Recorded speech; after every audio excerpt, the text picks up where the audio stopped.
ಇರಿ ಇರಿ ಇರು.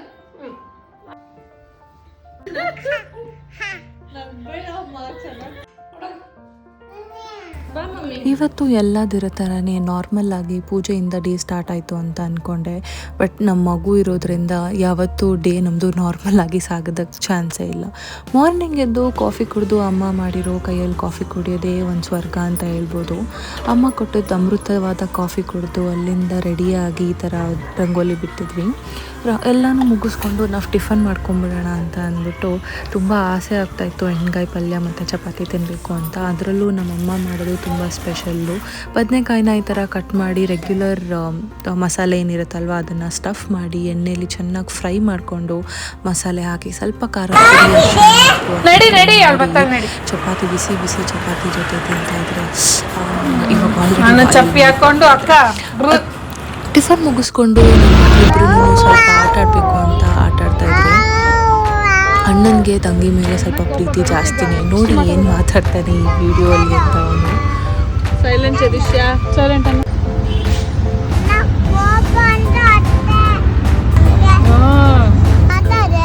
ಹಂಗೆ ಅಣ್ಣಕ್ಕೆ ಕೋಪ ಬಂದು ಚಚ್ಚಿ ಅವಳು ಏ ಮುಚ್ಚ ಬಾಯ್ ಮುಚ್ಚ ಬಾಯ್ ಮುಚ್ಚ ಬಾಯ್. ಮುತ್ತಲೆ ನೀನು ಚಿಕ್ಕವರಾಗಿರೋದ್ರಿಂದ ಒಬ್ಬರ ಮೇಲೆ ಒಬ್ಬರಿಗೆ ಕೋಪ ಬರುತ್ತೆ. ಹಂಗೆ ಪ್ರೀತಿ ಕೂಡ ತುಂಬ ಜಾಸ್ತಿನೇ ಇರುತ್ತೆ. ನಾವು ಈ ಥರ ರೆಡಿಯಾಗಿ ಬಂದಿದ್ದು ಡಿ-ಮಾರ್ಟ್ಗೆ. ನಮ್ಮ ಮನೆಯಲ್ಲಿ ಮಕ್ಕಳಿದ್ರೆ ಹೊರಗಡೆ ಸ್ವಲ್ಪ ಜಾಸ್ತಿನೇ ಸುತ್ತಾಡ್ತೀವಿ. ಒಂದು ಡಿ-ಮಾರ್ಟ್ ಆದರೂ ಆಗಿರುತ್ತೆ, ಇಲ್ಲ ಮಾಲ್ಗಳಾದರೂ ಜಾಸ್ತಿ ಹೋಗ್ತಾ ಇರ್ತೀವಿ. ಯಾಕಂದರೆ ಇತ್ತೀಚೆಗೆ ಮನೆಯಲ್ಲಿ ಮಕ್ಕಳು ಇಂಡೋರಲ್ಲಿ ಅಷ್ಟು ಎಂಜಾಯ್ ಮಾಡಿಲ್ಲ. ಡಿ-ಮಾರ್ಟಿಗೆ ಬಂದ್ವಿ. ಅಣ್ಣ ಕೂತ್ಕೊಂಡ, ಅಣ್ಣ ಅಕ್ಕ ನಿಂತ್ಕೊಂಡಿದ್ರು ಸ್ವಲ್ಪ ಹೊತ್ತು. ಆಮೇಲೆ ಎಕ್ಸ್ಚೇಂಜ್ ಮಾಡಿಕೊಂಡ್ರು ಪ್ಲೇಸು. ನಾವು ಬಂದಿದ್ದು ಸಿಂಪಲ್ ಹೋಮ್ಗೆ ಸ್ವಲ್ಪ ಗ್ರಾಸರೀಸ್ ಮತ್ತು ಒಂದೆರಡು ಐಟಮ್ ಬೇಕಿತ್ತು ಅಂತ ಅಂದ್ಬಿಟ್ಟು. ಈ ಥರ ಡಿ-ಮಾರ್ಟಿಗೆ ಬಂದರೆ ಯಾವತ್ತೂ ಸಿಂಪಲ್ಲಾಗಿರಲ್ಲ ಅಲ್ವಾ. ಸೊ ನಾವು ಇಲ್ಲೊಂಚೂರು ಎಕ್ಸ್ಟ್ರಾ ಶಾಪಿಂಗ್ ಮಾಡಿರ್ತೀವಿ ಏನೋ ಅಂತ ಅಂದ್ಕೊಂಡ್ವಿ. ನೋಡಿ ಏನಾಗುತ್ತೆ, ಎಕ್ಸ್ಟ್ರಾ ಶಾಪಿಂಗ್ ಮಾಡೋದನ್ನ ಮಾಡಲಿಲ್ವಾ ಅಂತ ಅಂದ್ಬಿಟ್ಟು. ಅದೇನೋ ನನಗೆ ಗೊತ್ತಿಲ್ಲ, ಈ ಥರ ಯಾವಾಗ ಹೋದ್ರೂ ಡಿ-ಮಾರ್ಟ್ ಅಂತಲೇ ಅಲ್ಲ, ಎಲ್ಲಿ ಯಾವಾಗಲೇ ಹೋದ್ರೂ ನಮ್ಮ ಮನೇಲಿ ಸ್ವಲ್ಪ ಬಡ್ಜೆಟ್ ಅನ್ನೋದು ಓವರ್ ಕ್ರಾಸ್ ಆಗೇ ಆಗುತ್ತೆ. ಬಟ್ ನಾವು ಈ ಸತಿ ಅಂತೂ ಟೈಟ್ ಬಜೆಟಲ್ಲೇ ಬಂದ್ವಿ. ಈ ಥರ ಚಿಕ್ಕ ಚಿಕ್ಕ ಪುಟಾಣಿ ಐಟಮ್ಗಳನ್ನೆಲ್ಲಂತ ನೋಡ್ತಾ ಇದ್ದರೆ ನನಗಂತೂ ತುಂಬಾ ಆಸೆ ಆಗೋಗ್ಬಿಡುತ್ತೆ. ಯಾಕೆ ಅಂತ ಗೊತ್ತಿಲ್ಲ. ತುಂಬ ಒಳ್ಳೊಳ್ಳೆ ಬಾಟಲ್ ಕಲೆಕ್ಷನ್ ಎಲ್ಲ ಇತ್ತು, ಬ್ಯಾಗ್ ಕಲೆಕ್ಷನ್ ಎಲ್ಲ ಇತ್ತು. ಬಟ್ ನನಗೆ ಯಾಕೋ ಅದೇನು ಇಷ್ಟ ಆಗಲಿಲ್ಲ. ಬಟ್ಟೆ ಇತ್ತು, ಬಟ್ ರೀಸೆಂಟ್ಲಿ ಒಂದು ಸ್ಟಾಕ್ ಅವಳದು ಕ್ಲಿಯರ್ ಮಾಡಿ ತೊಗೊಂಡಿದ್ವಿ ಅಂದ್ಬಿಟ್ಟು ಏನೂ ತೊಗೊಳಕ್ಕೆ ಹೋಗಲಿಲ್ಲ. ಈ ಥರ ಕುಟಾಣಿ ಬೇಕಾಗಿತ್ತು, ಬಟ್ ಸ್ವಲ್ಪ ಎಕ್ಸ್ಪೆನ್ಸಿವ್ ಅನಿಸ್ತು ಅಂತ ಸುಮ್ಮನೆ ಆದ್ವಿ. ನಾವು ಬಂದಿದ್ದು ಈ ಥರ ಜಾರು ಮತ್ತು ಸ್ವಲ್ಪ ಮನೆಗೆ ಗ್ಲಾಸ್ ಜಾರ್ಸ್ ಎಲ್ಲ ಬೇಕಾಗಿತ್ತು ಅಂತ ತೊಗೊಳಕ್ಕೆ. ಹಾಗೆ ನನ್ನ ಮಗಳಿಗೂ ಈ ಥರ ಐಟಮ್ಸ್ ತೊಗೋಬೋದಿತ್ತಲ್ಲ ಅಂತ ನೋಡಿದ್ರೆ, ಬಟ್ ಅದು ಫುಲ್ಲು ಗ್ಲಾಸ್ ಐಟಮ್ ಆಗಿದ್ದರಿಂದ ನಾನು ಪರ್ಚೇಸ್ ಮಾಡೋಕ್ಕೆ ಹೋಗಲಿಲ್ಲ. At the end of this ನಾನು ನಿಮಗೆ ತೋರಿಸ್ತೇನೆ ನಾನು ಏನೇನು ತೊಗೊಂಡಿದ್ದೀನಿ ಅಂತ. ನನಗೆ ಗ್ಲಾಸ್ ತುಂಬ ಇಷ್ಟ ಆಯಿತು ತೊಗೋಬೇಕು ಅಂತ, ಬಟ್ ಇಬ್ರಿಗೂ ಯೂಸ್ ಆಗಲ್ಲ. ಇನ್ನೂ ಅವಳು ತುಂಬ ಚಿಕ್ಕವಳು, ಅವಳಿಗೆ ಇನ್ನೂ ನೀರು ಅದರಲ್ಲಿ ಕುಡಿಯೋಕ್ಕೆ ಬರಲ್ಲ ಅಂತ ಇನ್ನೂ ಲೇಟರ್ ತೊಗೊಳ್ಳೋಣ ಅಂತ ಸುಮ್ಮನೆ ಆದ್ವಿ. ಅಲ್ಲಿ ನನ್ನ ಮಗಳನ್ನ ತುಂಬ ಜನ ಮಾತಾಡಿಸ್ತಾ ಇದ್ರು, ನೋಡಿದ್ದೀನಿ ನಿಮ್ಮ ಬ್ಲಾಗ್ಸ್ ಎಲ್ಲ ನೀವು ಅಂತ ಅಂದ್ಬಿಟ್ಟು. ಖುಷಿ ಆಯಿತು, ಈ ಥರ ನಮ್ಮನ್ನು ರೆಕಗ್ನೈಸ್ ಮಾಡಿ ಮಾತಾಡಿಸ್ತಾರಲ್ಲ ಅಂತ ಅಂದ್ಬಿಟ್ಟು. ಅದಾದಮೇಲೆ ನಮ್ಮ ಶಾಪಿಂಗ್ ಮತ್ತೆ ಕಂಟಿನ್ಯೂ ಆಯಿತು. ಇಲ್ಲಿ ಹ್ಯಾಂಡ್ ವಾಷರ್ ಬರುತ್ತಲ್ವಾ, ಲಿಕ್ವಿಡ್ ಹ್ಯಾಂಡ್ ವಾಶ್ ಹಾಕುವಂಥದ್ದು ನೋಡ್ತಾ ಇದ್ದೆ. ಬಟ್ ನನಗೆ ಯಾವುದೂ ಅಷ್ಟೊಂದು ಇಷ್ಟ ಆಗಲಿಲ್ಲ. ಅದಕ್ಕೋಸ್ಕರ ನಾನೇನು ಅಷ್ಟು ಇಂಪ್ರೆಸಿವ್ ಅಂತ ಅನಿಸ್ಲಿಲ್ಲ ನನಗೆ. ಯಾವುದೂ ಅಷ್ಟು ಕ್ವಾಲಿಟಿ ಚೆನ್ನಾಗಿರಲಿಲ್ಲ ಅಂತ ನನ್ನ ಒಪಿನಿಯನ್ನು. ನಿಮ್ಗೆ ಏನು ಅನಿಸುತ್ತೆ ಅಂತ ನನಗೆ ಕಮೆಂಟಲ್ಲಿ ತಿಳಿಸಿ. ನೀವು ನಿಮ್ಮ ಮಕ್ಕಳನ್ನ ಇದೇ ಥರ ಕರ್ಕೊಂಡು ಹೋಗ್ತಾ ಇರ್ತೀರಾ ಶಾಪಿಂಗಿಗೆ, ಅಥವಾ ಮನೆಯಲ್ಲಿ ಬಿಟ್ಟು ಹೋಗ್ತೀರಾ? ನನಗೆ ಕಮೆಂಟ್ಸ್ ಬಾಕ್ಸಲ್ಲಿ ತಿಳಿಸ್ಕೊಡಿ. I know it's not easy. ಮಕ್ಕಳನ್ನ ಕರ್ಕೊಂಡು ಶಾಪಿಂಗ್ ಆಗಲಿ ಮೂವಿಗಾಗಲಿ ಹೋಗೋದು ಈಸಿ ಅಲ್ಲ. ಬಟ್ ಆದರೆ ಹಂಗಂತ ಅವ್ರಿಗೂ ಈ ಶಾಪಿಂಗ್ ಎಕ್ಸ್ಪೀರಿಯೆನ್ಸ್ ಎಲ್ಲ ಕೊಡಬೇಕು, ಚೆನ್ನಾಗಿರಲ್ಲ. ಅವ್ರಿಗೂ ಎಲ್ಲ ಫೀಲ್ ಆಗಬೇಕು, ಏನಿದೆ ಏನು ವರ್ಲ್ಡಲ್ಲಿದೆ ಅಂತ ಗೊತ್ತಾಗಬೇಕು ಅಂತಂದ್ಬಿಟ್ಟು ನಾನು 80% ಆಫ್ ದ ಟೈಮ್ ನಾನು ಎಲ್ಲಾದರೂ ಹೊರಗಡೆ ಹೋಗ್ತೀನಿ ಅಂತಂದರೆ ನನ್ನ ಮಗಳನ್ನ ಕರ್ಕೊಂಡು ಹೋಗೋಕ್ಕೆ ಟ್ರೈ ಮಾಡ್ತೀನಿ. ಬಟ್ ಇನ್ ಕೇಸ್ ಬೇಕಾಗಿಲ್ಲ ಅಂತ ಅನಿಸೋ ಜಾಗದಲ್ಲಿ ಮಾತ್ರ ನಾನು ಮನೇಲೇ ಬಿಟ್ಟು ಹೋಗ್ತೀನಿ. ನಮ್ಮದೊಂದು ನೆಕ್ಸ್ಟ್ ಒಂದು ಟ್ರಾವೆಲ್ ಪ್ಲ್ಯಾನ್ ಇದೆ. ಅಲ್ಲಿಗೆ ಬೇಕಾಗುತ್ತೆ ಬ್ಯಾಗು ಅಂತ ನೋಡ್ತಾ ಇದ್ದೆ. ಬಟ್ ನನಗೆ ಯಾಕೋ ಇಂಟೀರಿಯರ್ ಇಷ್ಟ ಆಗಲಿಲ್ಲ ಅಂತ ಅಂದ್ಬಿಟ್ಟು ಸುಮ್ಮನೆ ಆಗೋದೆ. ಇದೆಲ್ಲ ಟ್ರಾವೆಲ್ ಪೌಚಸ್ಸು ಆಲ್ರೆಡಿ ಇದೆ, ಏನು ಹೊಸ ಕಲೆಕ್ಷನ್ ಏನೂ ಇಲ್ಲ ಇಲ್ಲಿ ಟ್ರಾವೆಲ್ ಪೌಚಸಲ್ಲಿ. ಈ ಥರ ಹೊರಗಡೆ ಬಂದಾದಮೇಲೆ ಮಕ್ಕಳು ಕೇಳಬೇಕಾ ಈ ಥರ ಆಟಗಳಂತೂ ನೋಡಬೇಕು, ಟಾಲ್ರೇಟ್ ಮಾಡಲೇಬೇಕು. ಎಷ್ಟೇ ಕಂಟ್ರೋಲ್ಡಾಗಿ ಬೆಳೆಸ್ತೀವಿ ಅಂತಂದರೂ ಆಗಲ್ಲ.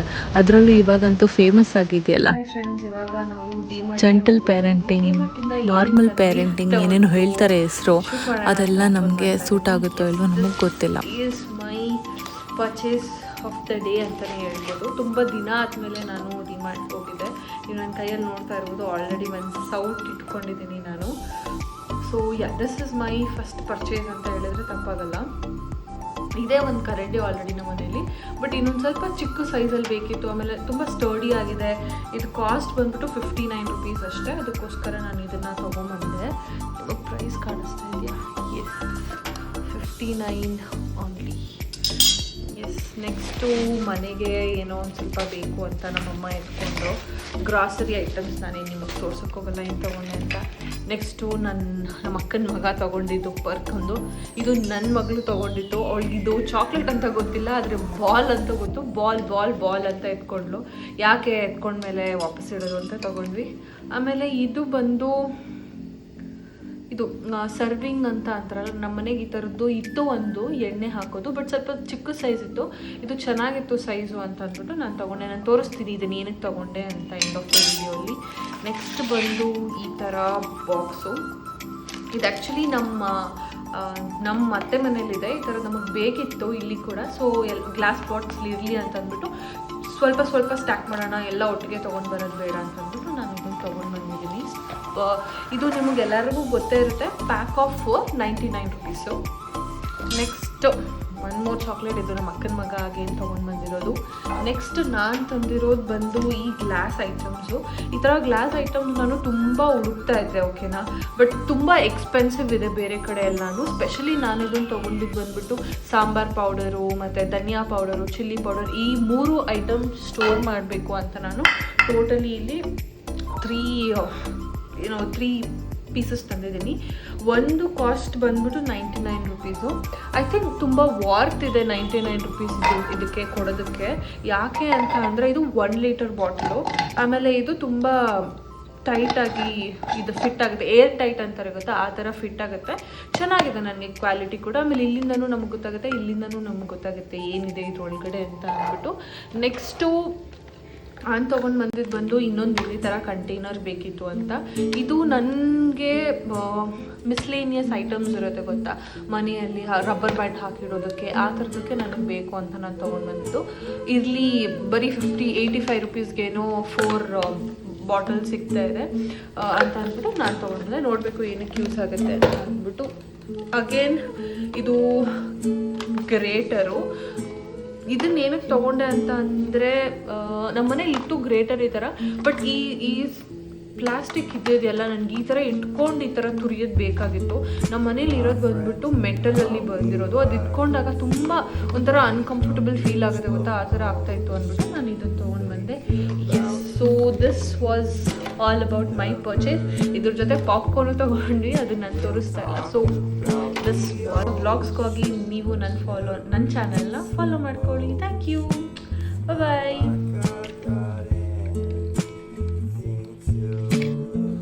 ನಾನು ಹೇಳಿದ್ನಲ್ಲ ಈ ಐಟಮ್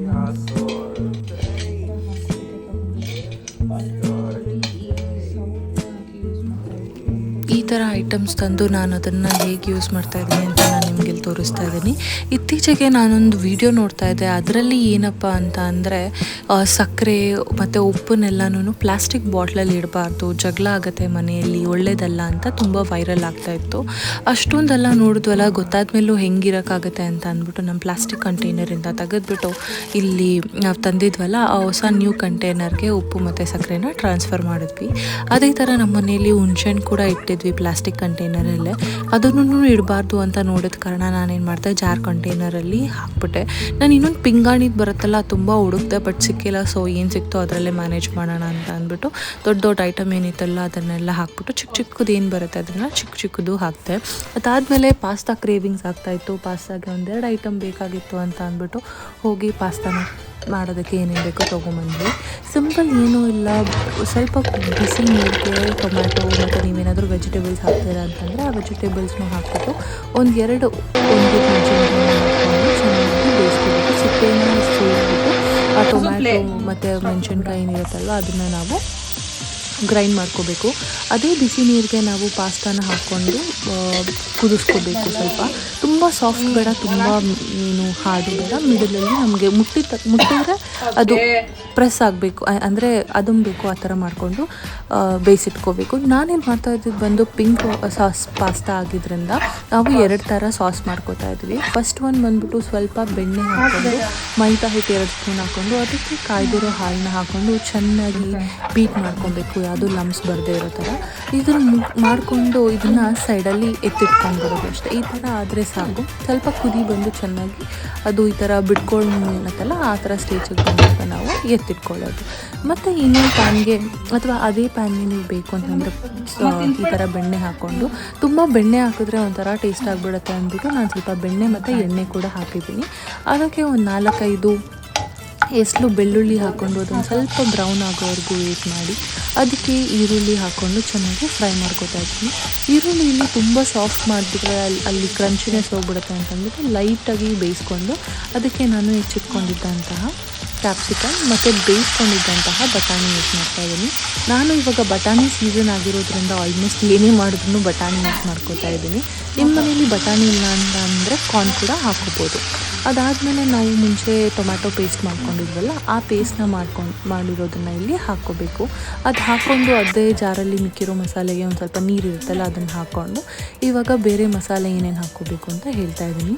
ಆರಿಗ್ಯಾನೋ, ಚಿಲ್ಲಿ ಫ್ಲೇಕ್ಸು ಅದೆರಡನ್ನೂ ಹಾಕ್ಕೊಂಡು ಸ್ವಲ್ಪ ಫ್ರೈ ಮಾಡಿಕೊಂಡು, ನಿಮ್ಮ ಮನೆಯಲ್ಲಿ ಚಿಲ್ಲಿ ಸಾಸ್ ಇದ್ದರೆ ಚಿಲ್ಲಿ ಸಾಸ್, ಇಲ್ಲಾಂದರೆ ಟೊಮ್ಯಾಟೊ ಸಾಸ್, ಎರಡರಲ್ಲಿ ಯಾವುದಾದ್ರೂ ಒಂದು ಯೂಸ್ ಮಾಡ್ಕೊಬೋದು. But preferred is tomato sauce. ನಮ್ಮ ಮನೇಲಿ ತಂದೂರಿ ಸಾಸ್ ಇತ್ತು ಅಂದ್ಬಿಟ್ಟು ತಂದೂರಿ ಸಾಸ್ನ ನಾನು ಹಾಕ್ಕೋತಾ ಇದ್ದೀನಿ. ಇಟ್ಸ್ ಕಂಪ್ಲೀಟ್ಲಿ ಆಪ್ಷನಲ್, ನಿಮಗೆ ಬೇಕಾದರೆ ಹಾಕ್ಕೋಬೋದು, ಬೇಡ ಅಂದರೆ ಬಿಡ್ಬೋದು. ಇವಾಗ ರೆಡ್ ಸಾಸ್ ಪಾಸ್ತಾ ರೆಡಿ ಇತ್ತು. ಇದಕ್ಕೆ ನಾವು ಮುಂಚೆ ಮಾಡಿಟ್ಕೊಂಡಿದ್ದಂತಹ ವೈಟ್ ಸಾಸ್ ಪಾಸ್ತಾ ಇದೆಯಲ್ಲ ಅದನ್ನು ಹಾಕ್ಕೊಂಡು ಅದಾದಮೇಲೆ 1 ಸ್ಲೈಸ್ ಆಫ್ ಚೀಸ್ನ ನಾನಿಲ್ಲಿ ಆ್ಯಡ್ ಮಾಡ್ಕೋತಾ ಇದ್ದೀನಿ. ನಾವು ಇಲ್ಲಿ ಖಾರ ಜಾಸ್ತಿ ಆಯಿತು ಅಂತ ಏನೂ ವರಿ ಮಾಡೋದು ಬೇಡ. ಸಾಸು ಮತ್ತು ಚೀಸ್ ಹಾಕಿದ ತಕ್ಷಣ ಖಾರ ಏನು ಹಾಕಿರ್ತೀವಲ್ವ ಅದು ಮೆಲ್ಟ್ ಡೌನ್ ಆಗಿಬಿಡುತ್ತೆ. ಸೊ ನಾನು ಹೇಳೋದೇನು ಅಂದರೆ 1/2 ಸ್ಪೂನಷ್ಟು ಖಾರ ಜಾಸ್ತಿನೇ ಹಾಕಿರಿ, ಯಾಕಂದರೆ ಈ ಸಾಸ್ ಎಲ್ಲನೂ ಖಾರನ ಕಮ್ಮಿ ಮಾಡಿಬಿಡುತ್ತೆ. ಅದರಿಂದಾಗಿ ಅದಾದಮೇಲೆ ಬೇಕಂದರೆ ನೀವು ಚಿಲ್ಲಿ ಪೌಡರ್ ಕೂಡ ಹಾಕೋಬೋದು. ಬಟ್ ನಾನು ರೆಕಮೆಂಡ್ ಮಾಡಲ್ಲ ಚಿಲ್ಲಿ ಪೌಡರ್ ಹಾಕೋದು. ನಾನೇನು ಹೇಳ್ತೀನಿ ಅಂದರೆ ನಾವು ಬೇಯಿಸ್ಕೊಂಡ್ವಿ ಗೊತ್ತಾ ಟೊಮ್ಯಾಟೊ ಜೊತೆ ಮೆಣಸಿನ್ಕಾಯಿನ ಆವಾಗಲೇ ಹಾಕ್ಕೋಬೇಕು ಅಂತ. ಅದಾದಮೇಲೆ ನಾವು ಬೇಯಿಸ್ಕೊಂಡಿದ್ದು ಅಂತಹ ಏನು ಪಾಸ್ತಾ ಇತ್ತಲ್ಲ ಅದನ್ನು ಹಾಕ್ಕೊಂಡು ಚೆನ್ನಾಗಿ ಮಿಕ್ಸ್ ಮಾಡ್ಕೊಳ್ಳೋದು. ತುಂಬ ಕೈ ಆಡ್ಸೋಕ್ಕೆ ಹೋಗಬಾರ್ದು. ತುಂಬ ಕೈ ಆಡಿಸ್ಬಿಟ್ರೆ ಏನಾಗುತ್ತೆ ಗೊತ್ತಾ, ಈ ಪಾಸ್ತಾ ಎಲ್ಲ ಆಲ್ರೆಡಿ ಬೆಂದಿರೋದ್ರಿಂದ ಒಡ್ದಂಗೆ ಆಗಿಬಿಡುತ್ತೆ. ಸೊ ಒಡೆದಿರೋ ಥರ ಪಾಸ್ತಾ ತಿಂತಾ ಇದ್ರೆ ರುಚಿ ಬರೋಲ್ಲ ನಮಗೆ. ಸೊ ಏನು ಮಾಡೋದು ಅಂತಂದರೆ ಸುಮ್ಮನೆ ಈ ಥರ ಮೇಲೆ ಸ್ವಲ್ಪ ಟಾಸ್ ಮಾಡಿಕೊಂಡು ನಿಧಾನಕ್ಕೆ ಇದು ಮಾಡಿಕೊಂಡು ಮುಚ್ಚಿಟ್ಬಿಟ್ರೆ ಸಾಕಾಗುತ್ತೆ. ನಾನಿಲ್ಲಿ ಚೆನ್ನಾಗಿ ಮಿಕ್ಸ್ ಮಾಡಿಕೊಂಡು ಇದನ್ನು ನಾನು ಕ್ಲೋಸ್ ಮಾಡಿ ಇಡ್ತಾ ಇದ್ದೀನಿ ಅಷ್ಟೇ. ಇದು ಪಾಸ್ತಾ ಹಾಕೊಂಡು ಒಂದು 2 ಮಿನಿಟ್ಸ್ ಬಿಟ್ಟರೂ ಸಾಕು, ರೆಡಿ ಆಗಿರುತ್ತೆ. ಯಾಕಂದರೆ ಎಲ್ಲ ಚೆನ್ನಾಗಿ ಬೆಂದಿರೋ ಕಾರಣ ಎಲ್ಲನೂ ಬೆಂದ್ಬಿಟ್ಟಿರುತ್ತೆ, ಆಲ್ರೆಡಿ ಮಿಕ್ಸ್ ಆಗಿ ಜೆಲ್ ಆಗಿಬಿಟ್ಟಿರುತ್ತೆ. ಸೊ ಈ ಥರ ಪಾಸ್ತಾ ಆಗಿತ್ತು ನಮ್ಮದು. ಟೇಸ್ಟ್ ಟೆಸ್ಟರ್ಸ್ ಯಾರು ಗೊತ್ತಾ ಇಲ್ಲಿ ನನ್ನ ತಂಗಿ ಮತ್ತು ನಮ್ಮಮ್ಮನೇ ಜಡ್ಜಸ್ಸು ನಾನು ಮಾಡಿರೋ ಪಾಸ್ತಾ ಹೇಗಿದೆ ಅಂತ ಹೇಳೋದಕ್ಕೆ. ಆ್ಯಕ್ಚುಲಿ ತುಂಬ ಚೆನ್ನಾಗಿ ಬಂದಿತ್ತು ಪಾಸ್ತಾನ. ಇಲ್ಲಿ ವೀಡಿಯೋ ವಾಯ್ಸ್ ಓವರ್ ಕೊಡ್ತಾ ಇದ್ರೇ ನನಗೆ ಏನೊಂದು ಸತಿ ಮಾಡ್ಕೊಂಡು ತಿನ್ನಬೇಕು ಅಂತ ಅನಿಸ್ತಾ ಇದೆ, ಅಷ್ಟು ಚೆನ್ನಾಗಾಗಿತ್ತು ಪಾಸ್ತಾ. ನೀವು ಎಲ್ಲ ಟ್ರೈ ಮಾಡಿ ಹೆಂಗೆ ಬಂತು ಅಂತ ನನಗೆ ಕಮೆಂಟ್ ಬಾಕ್ಸಲ್ಲಿ ತಿಳಿಸ್ಕೊಡಿ. ನಾನು ಇದು 3rd ಟೈಮ್ ಏನೋ ಮಾಡ್ತಾ ಇರೋದು ಪಾಸ್ತಾ. ಈ ಸತಿನೇ ತುಂಬ ಸಖತ್ತಾಗಿ ಬಂದಿರೋದು. ಆ್ಯಕ್ಚುಲಿ ಮುಂಚೆ ಎಲ್ಲನೂ ಚೆನ್ನಾಗಿ ಬಂದಿದೆ, ಇಲ್ಲ ಅಂತಲ್ಲ, ಬಟ್ ಸ್ವಲ್ಪ ಹೆಚ್ಚು ಕಮ್ಮಿ ಆಗ್ತಾಯಿತ್ತು. ಈ ಥರ ನಾವು ಪಾಸ್ತಾ ಮುಗಿಸ್ಕೊಂಡು ನಮ್ಮ ಮಗಳ ಜೊತೆ ನಮ್ಮ ಮಗನ ಜೊತೆ ಸ್ವಲ್ಪ ಆಟ ಆಡಿಕೊಂಡು ನಮ್ಮ ದಿನನ ಮುಗಿಸ್ಕೊಂಡ್ವಿ. ನಿಮ್ಮ ದಿನ ಇದೇ ಥರ ಸಿಂಪಲ್ಲಾಗಿ ನಾರ್ಮಲಾಗಿ ಹೋಗುತ್ತಾ ಅಥವಾ ಹೇಗೆ ತಿಳಿಸ್ಕೊಡಿ. ಈ ಥರ ಹೆಚ್ಚಿನ ವೀಡಿಯೋಸ್ಗಳಿಗಾಗಿ ನನ್ನ ಚಾನಲನ್ನು ಸಬ್ಸ್ಕ್ರೈಬ್ ಮಾಡಿಕೊಂಡು ನಿಮ್ಗೆ ಈ ವಿಡಿಯೋ ಇಷ್ಟ ಆಗಿದ್ರೆ ಲೈಕ್ ಮಾಡಿ. Bye, see you in my next video.